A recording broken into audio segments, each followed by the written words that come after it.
Hello and welcome to Mondo Street Presents. Tonight we are doing the DNA of, well, it's more of a question really. Um, is nostalgia a good enough reason to greenlight a film? Good evening, Daniel. Good evening, Philip. I always lean in Oh, on we're the doing it. first. We're doing it again. We're doing it again. We do it every time we start. First couple of minutes. Um, could you please ignore all microphone protocol as we start the podcast and then lean further and further away as we get on? So question then. Are you well? I'm well. How are you? I'm doing it again. Well, that's why I have my microphone quite close to me, so you can't see me doing it, but I'm still doing it. Oh, just Chumley spilt. Warner. I just spilt my water. Oh, Uh, this is off to a good start. How are you doing, Philip? I'm all right, thank you. Oh, Sunday name as well, thanks. Right, so nostalgia, sequels. We've already discussed ad infinitum. I'm sure we'll talk about it again about the fact that Hollywood seems to have this complete void of new material, and it keeps banging at the door of old IP with remakes and rehashes. And my favorite phrase at the moment, reimagining. Yeah. Um, reimagining, which is just regurgitation. Um, but there's an awful lot of sequels. The last 10 years seems to have had sequelitis, and we've just both watched Beetlejuice, Mm. and that got the juices flowing. Oh, the juices flowing, the Beetlejuice is flowing. For was it a project that needed to be made? Is the market there for it, or was it a nostalgia trip? So you watched it before me, so fire away. I was left for about the first 20 minutes to half an hour. I started to think, why is this happening? Yeah. What's going on? Oh, look, we've got all the original cast back and blah, blah, blah. Oh, -1. -1. Yeah. Yeah. Well, yes. Yeah. We'll ignore him. Yep. Um, but then I started to think, well, okay, it was a weird pace. The whole film itself was a weird pace, but we're Mm. not going to go into, critique of the film. But for me, it then descended into a slight carbon copy Yeah. of Yeah. the original. Yeah. Um, even to the point with the song in the church at the end. I mean, are they Mm. trying to find their new song from the first one? Well, I'm just going to digress for a second, but I think this is a train of thought we need to follow through as we discuss him. I think that is the kit for a sequel, for a nostalgia sequel.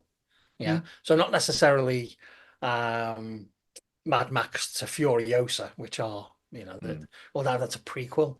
Let's pick a different example, shall we? But where it's a definite sequel, but a nostalgia sequel is one where there's a massive amount of time between them. And I think that they all do that. They all carbon copy the structure of the first one to make you feel warm and cuddly to justify another one. Yeah, well, to that point, you look at Star Wars Episode 7. That was basically a carbon copy of Which one's Episode that? 4, the first one where they all came back. So again, you've got that long period where nothing was made.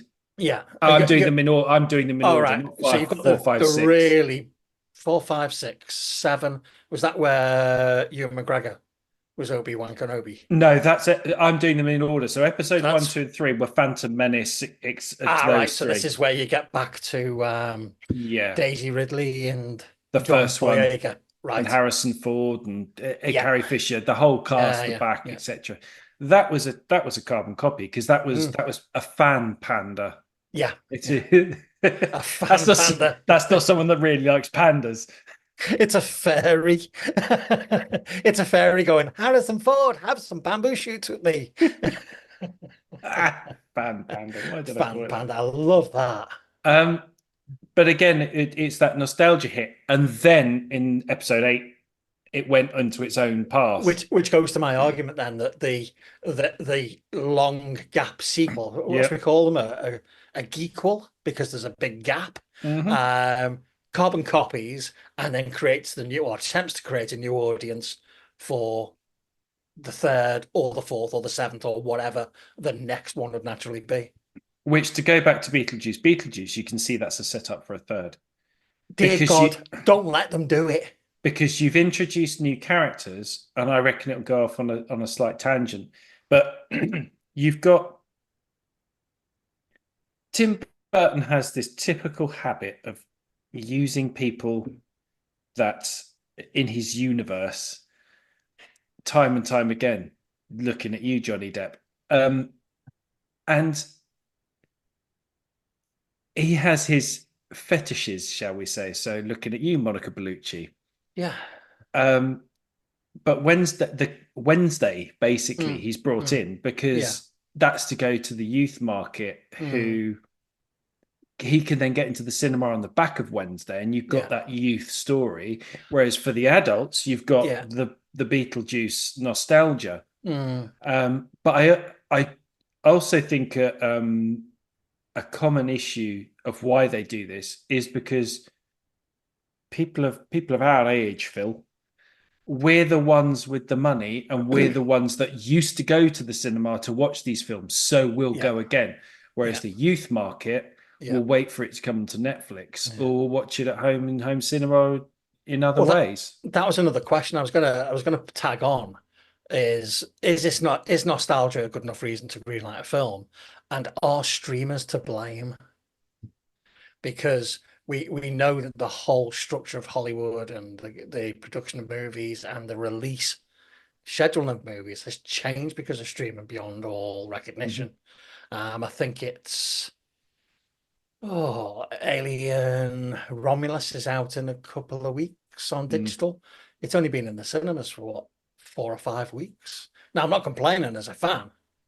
Yeah, but it's the whole thing has changed because of streaming. We had the pandemic, we had streaming, and everything's changed.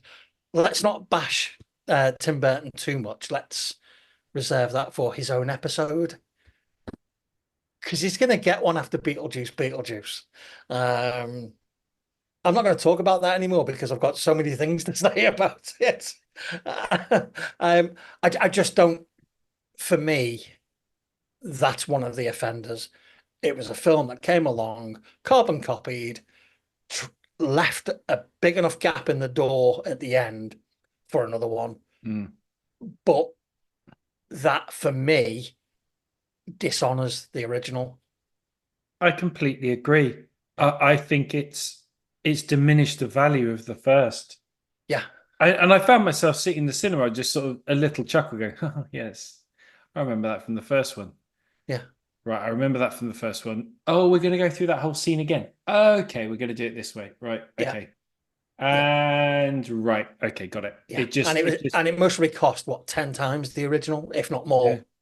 So no. So let's look then at where nostalgia produces a good film, because it's not all negative, it's not all bad. Sorry, so if you look at the gap between Top Gun and Top Gun Maverick, which was 36 years, but Top Gun Maverick is better than Top Gun. Now that might be certain levels of, technology has allowed them to do better things in a film, but it still suffers from exactly the same thing. Carbon copy. Because there'll be a third one. Oh, they've already said there is. Oh, and yeah. So whilst you've got the gequel, the big gap, yeah, sometimes you do get a better film than the first one. So we are ignoring natural sequels like Godfather 1, Godfather 2, because they progressed within a reasonable amount of time. So I was thinking to myself, what is the longest gap between a commercially successful film? Oh wow. What have you brought up in your little trawl, Phil? Well, Bambi. Yeah, 1942. I didn't even know this film existed. Bambi 2. This time it's personal. This time I've got the bow and arrow. This is for my mother. Yeah. Oh God. 2006. 64 years between them. Now, That was a straight to VHS DVD release though. it must have been. Okay, so Hmm. let's talk about films where they are big commercial theatrical hits, whether you like them or not. Mary Poppins, 1964, the year I was born. And Mary Poppins Returns, 2018. 54 years between them. Now, there's no way you're going to say that's a natural sequel. It was a friggin' remake. Oh, it was a complete remake. Yeah, it was a remake with some modern twists. Yeah. So some interesting bits like when she goes through the bath, etc. Yeah. It was a lesser film, but again, it's a reboot to give it to a younger audience that can Yeah. then go ahead. Mm. And Disney are the worst for this. Now, I'm a real bit of I have a soft spot for Cheaper by the Dozen and Cheaper by the Dozen 2, which I think is the better one. But then they came and remade Cheaper by the Dozen Yeah. with Zach Braff in Yeah. a very diverse family unit, shall we say, on every front, from divorced parents, etc.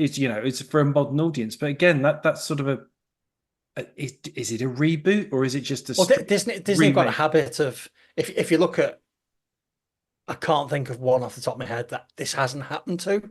So chime in if you know one. But they've taken all of their classic animations and turned them into live action films now. Now that is flogging IP, that is.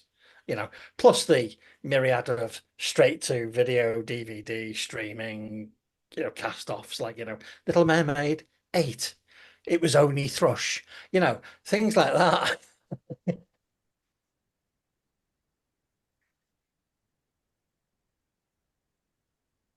But that's the kind of thing Disney does, isn't it? They make a live action remake and then they go back, oh, we'll go and do Little Mermaid 2 animated film now. You know. Um, The Shining, 1980, and Doctor Sleep, 39 years. Now, I can sit and watch Doctor Sleep more, as in more often, than I can sit and watch The Shining. Yeah, I'd agree with that. But that I wouldn't say that was a sort of sequel reboot because the book was there. Yeah, But there's a gap between the books. So yeah, yeah, yeah. I think that's probably speaks more of the art of literature Mm. than it does of filmmaking. Yeah, I think one of the offenders that definitely bears mentioning here, and it's not the longest gap on the list between them, but it's definitely the one where you've gone, why did you do that? And now you've gone and done it again, and you've made it worse. Go on. Is it Jurassic Park? It's not. No, Oh, Indiana Jones. totally. Yep, Yeah, completely agree. You The Last messed it up Crusade once. was such a good film. It's one of my all-time favorites, The Last It's Crusade. it's It's the perfect genius. ending to the characters. It's the Yep. perfect bookend. And then they made The Last Crusade hoping to get Shia LaBeouf to be the kickstart to the next Yeah. generation, which failed miserably. But didn't it start with him being in a fridge at the nuclear test Yes. site? Yeah. Yes. Yeah. And then it went on. What was the last one that came out? Indiana Jones and the Bus pass. empty pot noodle tub or something like that. Oh. Yeah. That see that's that nostalgia green lighting something. And I think Uh, that's the last Indiana Jones was pure nostalgia. That's all it was, and in my opinion, and this is subjective, obviously, I think it failed because it just was set action piece to set action piece to set action piece, and the narrative in between was poor. I think it failed It's because it was boring. It fundamentally wasn't an Indiana Jones film because no.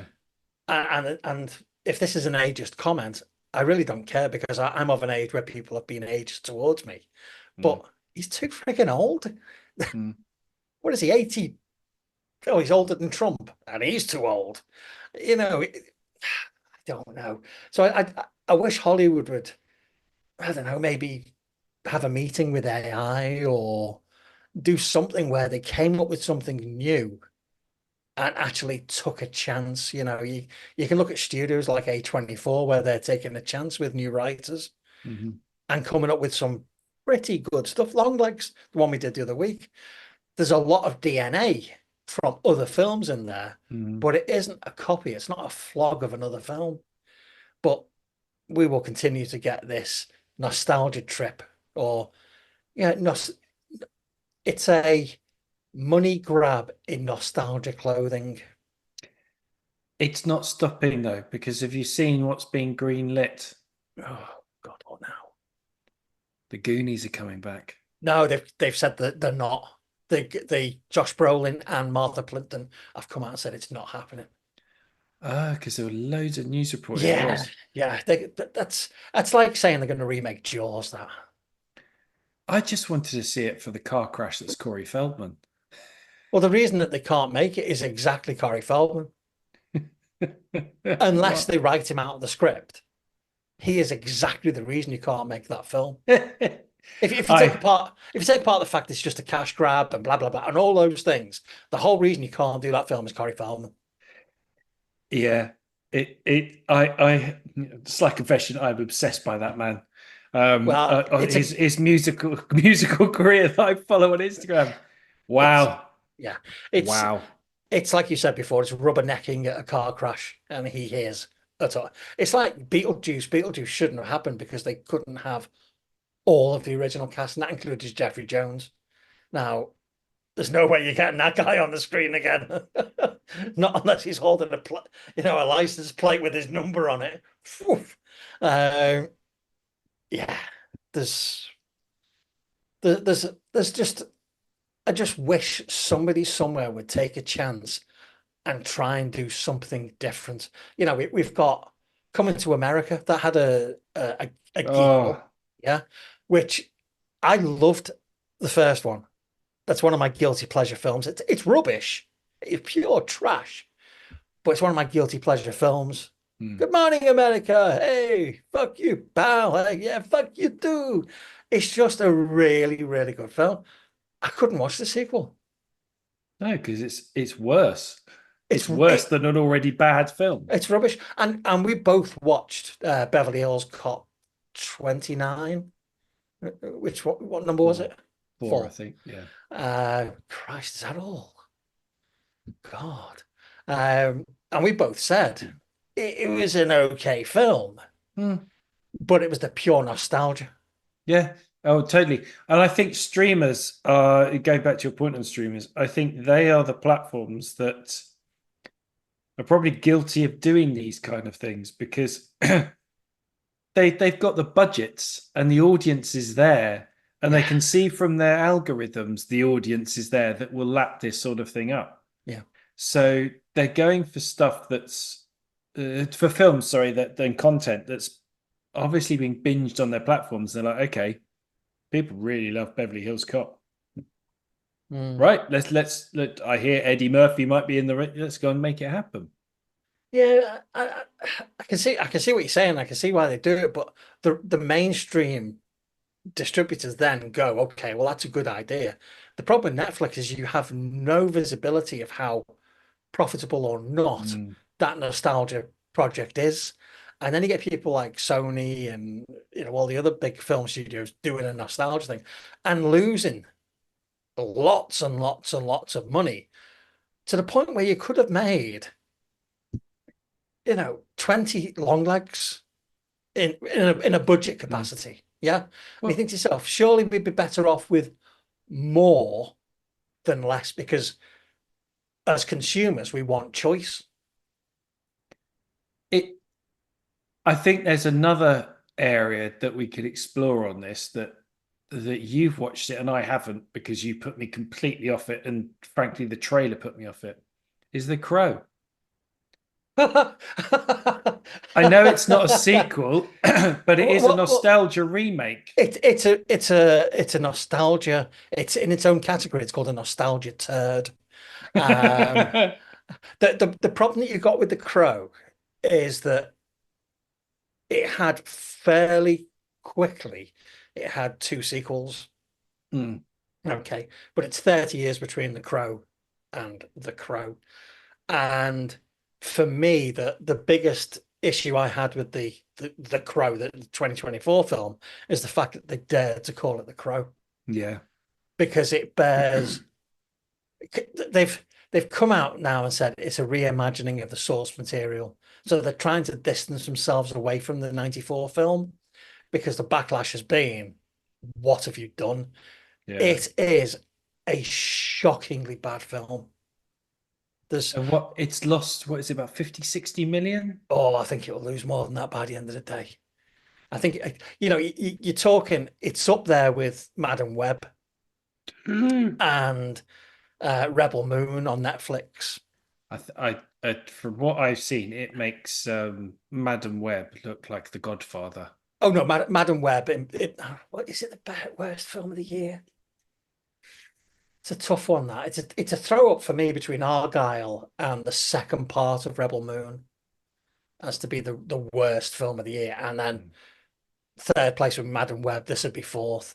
There's enough in the Crow remake, because it is a remake, for you to go, oh look, they've nicked that from John Wick, or they've Mm. done this, or they've done that. Madam Web's just deplorable.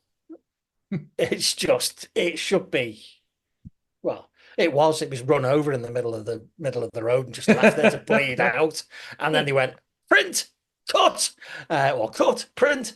Um, but yeah, so the Crow is that, it's that 30-year gap. The nostalgia's driving them to it, because it's not the source material. The source material hasn't changed. Mm. They just thought, oh, it's coming up to 30 years of the Crow. I think we should remake it. And one thing as well is, it was going to be a bad film when Jason Momoa, okay, who's a bit of a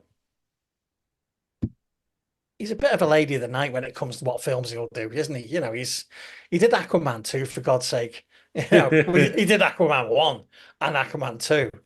Um, he was originally going to be Eric Draven in the remake, and he walked How? away. Yeah, it took them 10 years to get this remake made. Something along the way should have said to you, stop. Yeah. If you can't get a film greenlit in 10 years, don't do it. I was listening to a podcast the other week, and they were saying one of the questions was, why are there so many producer credits at the start of this film? And it's a Netflix production. Yeah. And they counted into it, and it's something like 48 executive producers. And they go, the only reason they're on there is this is a big warning light, because that says funding for this film kept being pulled, kept going out the window. So anyone that's on there as an executive producer is on there for vanity. They have provided some budget to get this film made. And it's the same thing when you've got more than three writers, or you've got two directors, or Alan Smithy as the director. And that's a name that's been used before for directors that hate the film and have their name pulled. Right. Alan Smithy's a pseudonym that gets used. I don't know. I think the least said about The Crow, the better. It was just truly, truly awful. And then you go again, you look at Blade Runner 1982, Blade Runner 2045, 35 years between that. Now, that was definitely a nostalgia trip, but boy, did that one work out well. Good casting. And an original Very. helmsman. No, it wasn't, was it? Yeah, it was. Yeah. Denis Villeneuve, I can't pronounce his name, sorry. Yeah, so if you go back to the original question, is nostalgia enough to greenlight a sequel? I think the answer is, how good was the original? How durable and resilient is the original? If you've played it all out, take Beetlejuice for example. You've played the entire story out of Beetlejuice. You say his name, he comes out, he does something naughty, you find a way to put him back in his box, you put him back in his box. There's nothing else that character can do. Mm-hmm. Yeah. So you've played that entire story out. So you look at that and you go, does that need another one? No. Because the only thing we can do is rinse, repeat. rinse, Hmm. repeat, which is exactly what they did. But Blade Runner is a classic example of going, well, have we played these characters out? Have we played this hypothesis out? And the answer was no, not by a long way. Yeah. So I think that's why that worked, that there was enough room left to continue a story. I go back to my earlier point as well, is who pays to go and see these things. Yeah. I believe that plays a very big part on what gets greenlit. Mm. Are we going to get bums on seats in a cinema? Are they going to buy merch? Are they going Yeah. to? Yeah, yeah, yeah, So I think that's it. To I think we're probably myself and a little bit younger, the only ones mm. left. We're on the cusp of that would pay to go to a cinema and go and see it. And Yeah. even now, it's rare I'll go to a cinema to see something. I can't now because audiences now don't understand cinema etiquette. Hmm. You know, it's like sitting in a room with 200 feral idiots most of the time. You That's why I know, go to the Picture House, because they're a very nice chain of cinemas, yeah, and their audience that yeah, appreciate cinema. yeah, yeah, The only time I go to any other cinema is when I'm going to watch a kids film with my kids, not on my yeah, own.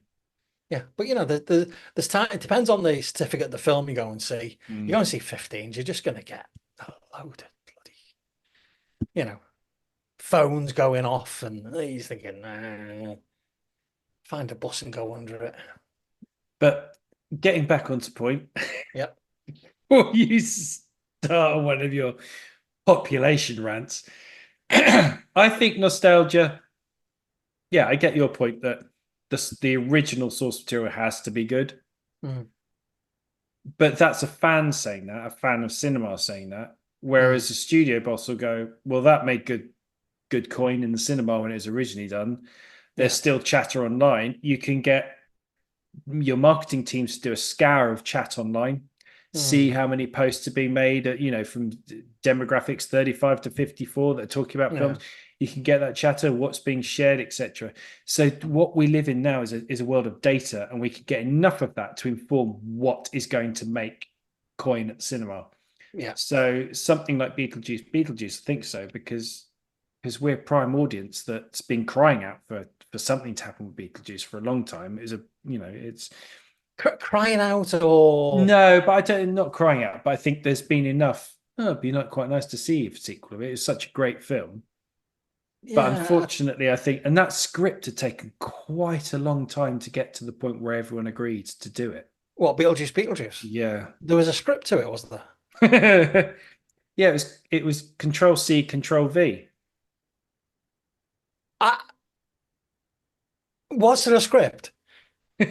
Because I seriously, you know, I desperately wanted to enjoy it. I desperately, and it was nostalgic. I desperately wanted to be back into that moment when I watched the first one. You know, that time of your life, what's going on with life. You know, sometimes you have fewer responsibilities or different stresses in your life, and you think, oh, if we could just go back to that for a couple of Mm. hours, that'd be really sweet. But it didn't do that. No, It stressed me out more. I just left the cinema with the feeling of meh. I didn't look at my watch once, so the time went well. Yeah. But I felt shortchanged. I don't know what I was expecting, if I'm honest. I really didn't. But Ah. I I, don't think it was that. I just think it's you've got nostalgia for movies, and then you've got nostalgia for characters and nostalgia for the actors. Michael Mm, Keaton's a prime example. He's brought back for Batgirl. Batgirl gets completed and then canned. mm. Yeah. He's brought back for The Flash. Ugh, awful film. And totally underused. It was stupid and killed off. You can't kill Batman, you pleb. You know, and even Beetlejuice, I don't think it did him enough service Mm, because he's a great actor. He's a very, very talented comedian and dramatic actor. mm. And all he was doing was saying the same lines he'd said 20 odd years earlier. Yeah. It. And I think that's the same across the board. So when you look at the You've got the nostalgia for the films, nostalgia for the character Indiana Jones, nostalgia for the actor Harrison Ford. But then you look at that actor and you think, shit, he's 40 years older now. Mm.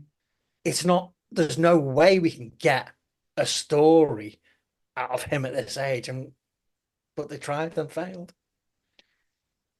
Yeah, I think he wasn't the best part of the film. I don't know what the best part of the film was. I don't think it was the best The part of the score, film. Yeah, it was the interesting score. because when it opened, I'd forgotten how great Danny Elfman's score to it is, and the whole opening. And I went to partner and I went, "You can see why I was asked to do The Simpsons, can't you? Because Oh God. it really is Yeah, just." I really do like Danny Elfman. I saw him do Nightmare Before Christmas live. Mm. Was it last Christmas? Or Christmas before? Can't remember. No, Last Christmas is when you gave me your heart. But then the very next day, you threw it away. Thank you, George Michael. Rest in peace.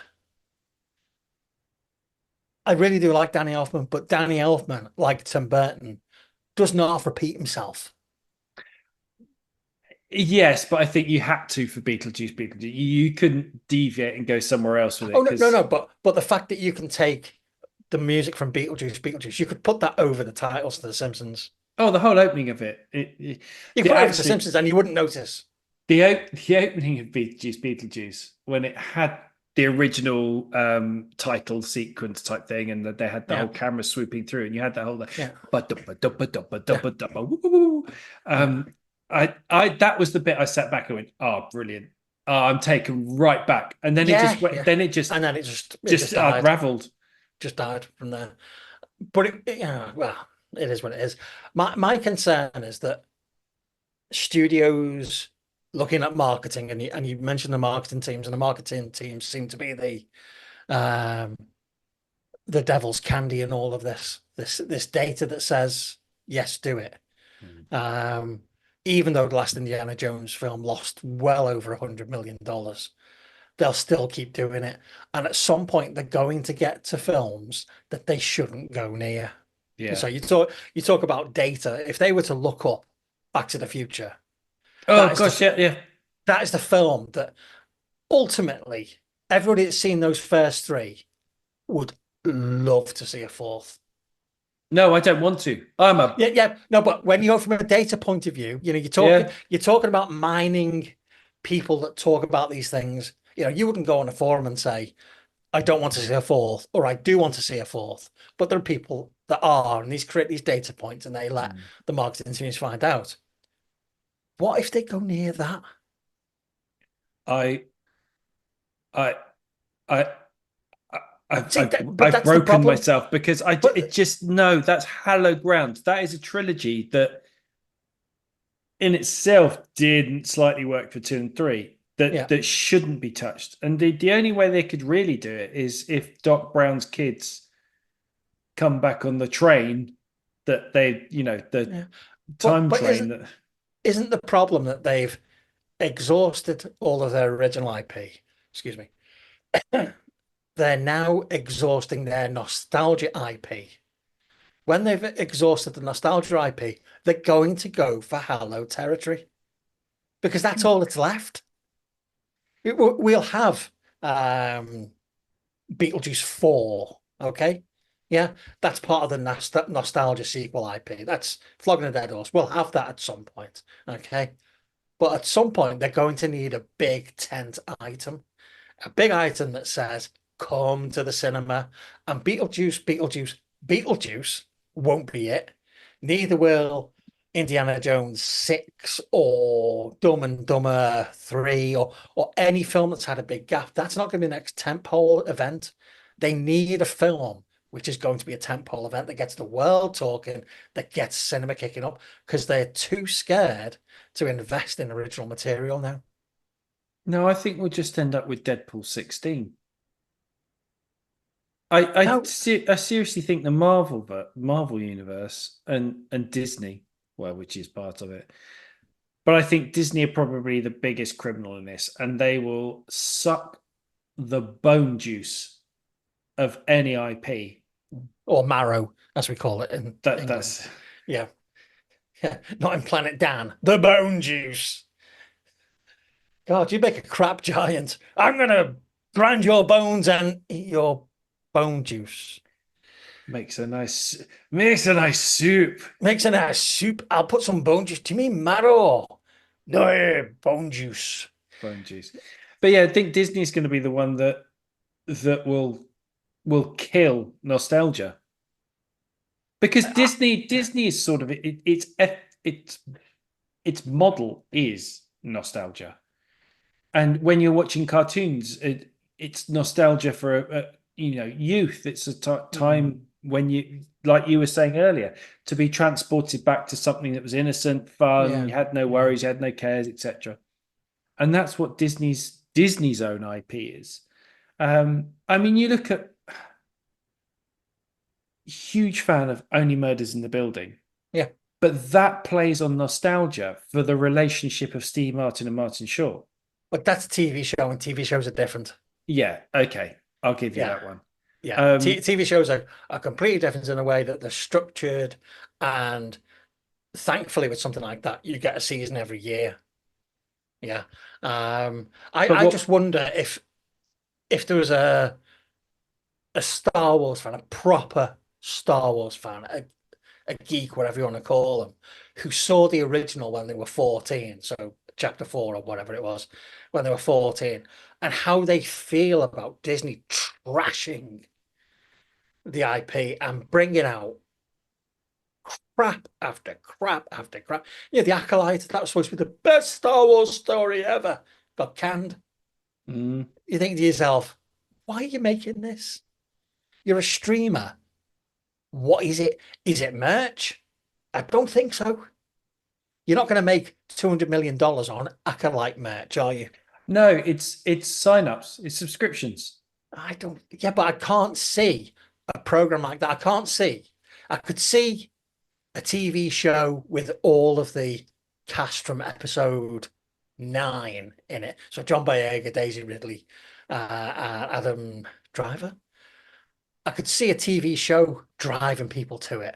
But once you've diluted the IP, so you're going down, it's like Boba Fett. Mm. What? You're going down so far. But as you're going down, you're going so far away from the characters that drive people towards the IP. That what do you do? Do you get a couple of 100 people signing up to watch it? A couple of Mm. thousand? They're only going to cancel when they realize that you've cancelled the show afterwards. I it's if they make R2D2 the series, that's going to be painful, isn't Yeah. No, he's hosting a new version of Bullseye. It's going to be Rusty Ben, isn't he? it? You've won a boat. Yeah. Yeah. Couple of Jawas. Yeah. First up at hockey, we've got Obi-Wan Kenobi. Obi, where are you coming from today, then, mate? What's that? I've got there. Your name's Chewbacca. You're right there, Chewbacca. Right, we've had to put you back a few steps because you're a bit of a tall lad, aren't you? You've got the reach of an orangutan, even though you're taller. So back to the double hockey for you, lad. Someone get a brush. I think he's molting. And somebody get a mop. I think he's had an accident. You've won a Millennium Falcon. But it's funny though that when you think about episodes 4, 5, and 6, which are, in my opinion, the only true Star Wars films, um, they kind of did this. Oh, that I think they predestined it because they did the Star Wars Christmas special, which was Hmm. such a holy bag of poo that it diluted the IP, Hmm. destroyed all the characters. Yeah, it's almost as if they said, "We'll do this now," and then in 40 years' time, you look back at this program and go, "It's actually not that bad compared to what we're being fed now." This is Bleeding Edge. Yeah, yeah. But yeah, I get nostalgia. I really do because I think nostalgia is a part of your everyday life. Hmm. You know, you measure whether consciously or subconsciously, you measure how you're doing now against how you were doing. Yeah, there is that. Yeah. But if they come for the Back to the Futures, it I'm going Postal. I think it's. I think it, Back to the Future, Jaws. Um, I can't think of another franchise that they shouldn't go near because they pretty much have done everything now. Yeah, it's. I wanted to bring Zoolander 2 into the nostalgia thing Oh because God, don't! What that an awful film.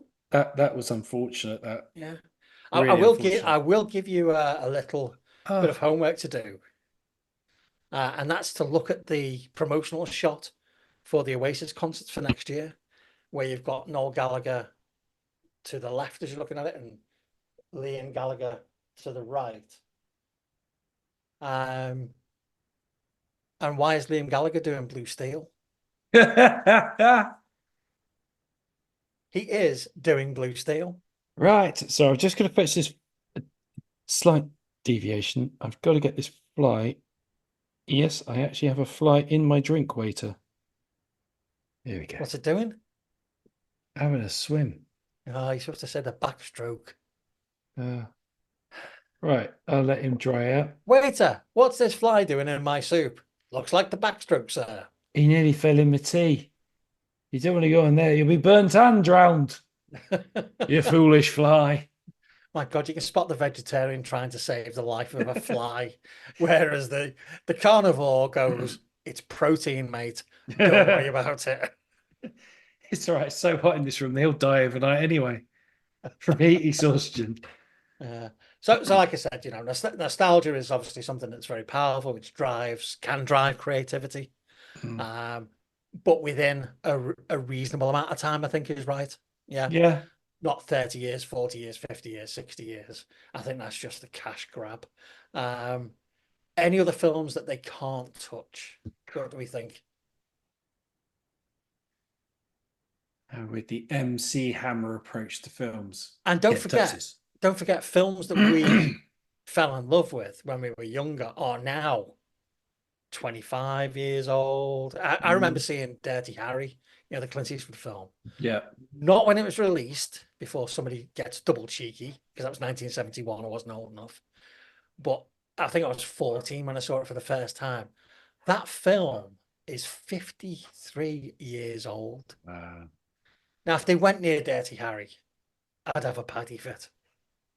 Going near Dirty Harry means something very different these days. Well, it does, doesn't it? They wouldn't be able to call it Dirty Harry, would they? Oh. Um, Not politically correct Harold. He ignores all of the Police Federation rules and guidelines, Harry. Short Circuit is probably one because I loved that as a kid. And then they made Short Circuit 2, which was, meh, it's all right. Johnny Five is alive.